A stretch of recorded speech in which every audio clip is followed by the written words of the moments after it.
जब बहू पहली बार ससुराल आई तो उसने देखा कि घर का हाल कुछ खास नहीं था। टूटी दीवारें, पुरानी छत और खाली बर्तन।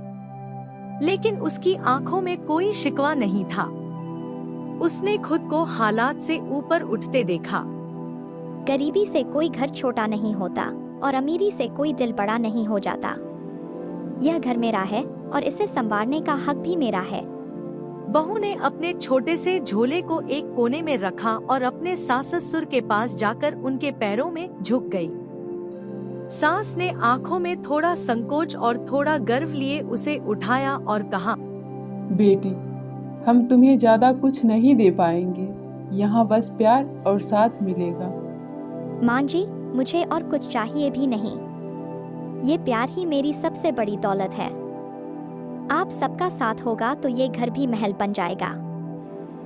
घर की दीवारें भले ही पुरानी थी, लेकिन बहू के शब्दों ने ससुराल वालों के दिलों में एक नई उम्मीद जगा दी। उसने कड़ी मेहनत से घर को संवारने की ठानी।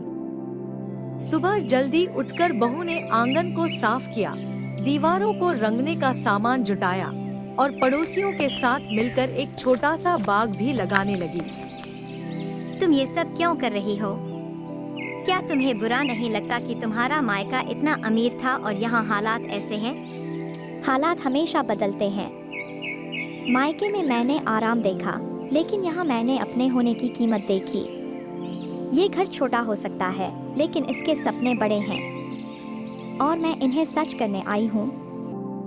धीरे धीरे उसकी मेहनत का असर दिखने लगा।